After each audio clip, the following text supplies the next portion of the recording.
Skippyjon Jones in Mummy Trouble by Judy Schachner. Skippyjon Jones in Mummy Trouble.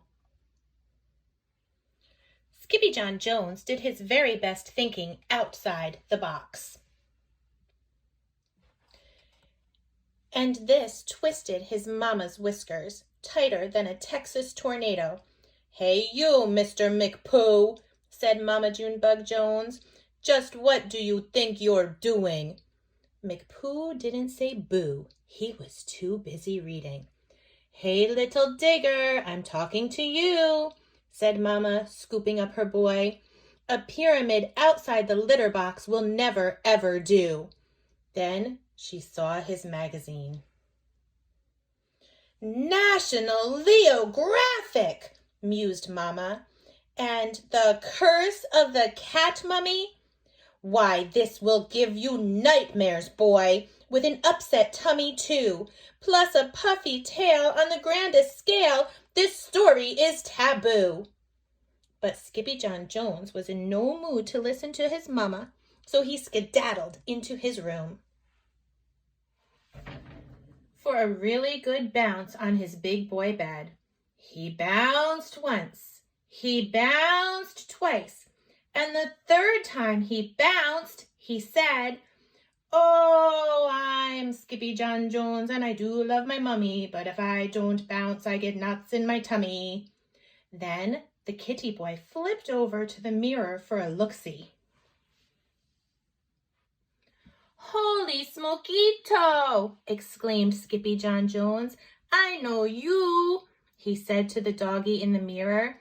"Your ears are too big for your head. Your head is too big for your body. You are not a Siamese cat." Then, using his very best Spanish accent, he added, "You are still the big Chihuahua dude, the whole enchilada." And they just might like enchiladas in Egypt, thought Skippy. So the kitty boy donned his mask and cape and began to sing in a muy soft voice. "My name is Skippito Frisquito, and I am off to see old Egyptito. My chicos insist, and I dare not resist the chance to go meet a mamito." In the meantime, his little sisters, Jezebel, Jillyboo, and Jujubee, rolled into his room with a plan of their own. But the kitty boy was already deep inside his closet on his way to ancient Egypt. And paddling down the river Nile, who should sail right past but a kooky crocodile? Hunkered down on his lumpy bumpy back were all his old amigos, the Chimichango's pack. "Adonde va?" called out Skippito. "We are going to the undermundo," answered the Chihuahuas. "Not to the underwear," exclaimed Skippito. "No, no, no," said the Puchitos. "You silly little beast, to the underworld, where momitos rest in peace." "Peas?" exclaimed Skippito. "Who wants to sleep in peas?" "We do," said the doggies. "We hear they are to die for." "You mean they are better than the frijoles?" asked Skippito. "Sí, mucho mejor, señor," said Poquito Tito. "Vámonos," said Skippito. "What are we waiting for?" But then Don Diego, the biggest of the small ones, spoke up.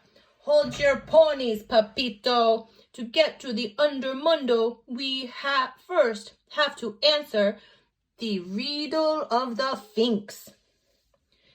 "But I'm not good at riddles," said Skippito. "No problemo," said Paquito Tito. "You have a muy big brain." Then they set forth from the Rio Nile to find the Sphinx. The muchachos began to sing, "Skippy, Skippoo, Skippito, we only have one chancerito to pass by the Sphinx, so don't be a jinx, just answer the riddle, dum-dito."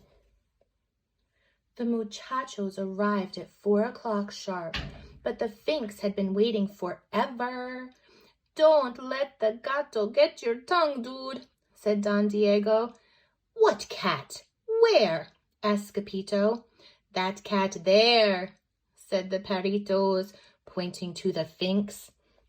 But before he could say anything, the great Sphinx spoke. Whose ears are too big for his head? And who loves to go bounce on his bed? Who creeps on all fours through his own closet door, straight into the land of the dead? Skippyjo knew the answer to this riddle, but he was so nervous he coughed up a little fur ball. You call that an answer, dude? said Don Diego. The answer! bellowed the Sphinx. So with his permission, the perritos were free to pass on the tomb of the King Rootin' Tootin' Kitten Kabootin'. When they finally reached the pyramid, the doggies burst into song and dance. O see, O say, Osiris, our boy had a touch of the virus. He coughed up a ball, so the Sphinx made a call, and now it's inscribed on papyrus. But when Skippyjo saw how dark it looked in the pyramid, he began to feel queasy. My tummy hurts, he groaned, and my tail is getting puffy too. But his chicos would not comfort him. They just wanted their peas, por favor. Are you not El Scapito Fresquito, the great sword fighter? asked Paquito Tito. See, declared Skippyjon, that is me. Then do your duty, dog, commanded Don Diego. So Skippyjo drew in a deep breath and dove into the darkness of the musty old tomb, chanting, Peas, por favor, peas, por favor, peas, por favor. He rocketed through the vault like a fur-covered comet, until suddenly, smackito! Skippyjo hit a wall and knocked himself out cold. Oh no!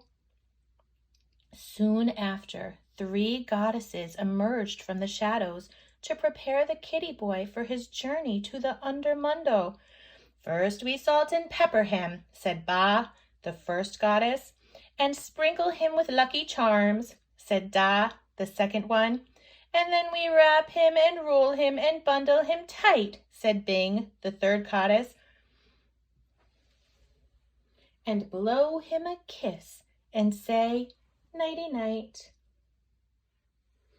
Then the trio rolled the wrapped cat down the ramp into the king's burial chamber.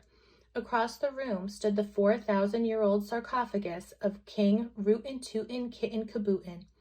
And just as they were about to deliver El Scapito Mamito, he rolled right into the feet of the oldie-moldy mummy. Bada bing! moaned the king as he stretched out his paws. I need to rest in peace. Peas! screamed El Scapito Mamito, waking up in a flash. And quicker than you can say, mummies, mumps, and measles, he grabbed 2 paws full of peas and hightailed it home. When Los Chimichangos saw El Scapito Mamito come rolling out of the pyramid, they went into a real tailspin. Then all the doggies began to chant, Green chicharros hot, green chicharros cold. The best chicharros in the world are those that Skippyjo holds. But El Scapito Mamito was too scared to slow down, so he chucked the peas at his chicos and kept right on running. Straight into the arms of his mummy. What's the matter, Fuzzy Bug? asked Mama Junebug Jones. Skippyjon Jones looked back over his shoulder to see if the 3 spirits were still chasing him. Bada bing! he wailed, dropping the last of the peas. Then 3 giggling goddesses raced into the room after Skippyjo with their puppets and a roll of toilet paper. We're going to wrap you and roll you and bundle you tight, they sang, and check you for cooties, then kiss you goodnight. That night, Skippyjon Jones was bouncing on his big boy bed, No mummies in my closet, no mummies in my bed, no mummies in my bookcase, no mummies in my head. Just before he closed his eyes, the kitty boy checked his room one more time for mummies. The only one he saw was his own. I love you, Mummy, said Skippyjon Jones. I love you too, Bunny Boots, said Mama Junebug. Now go to sleep, por favor.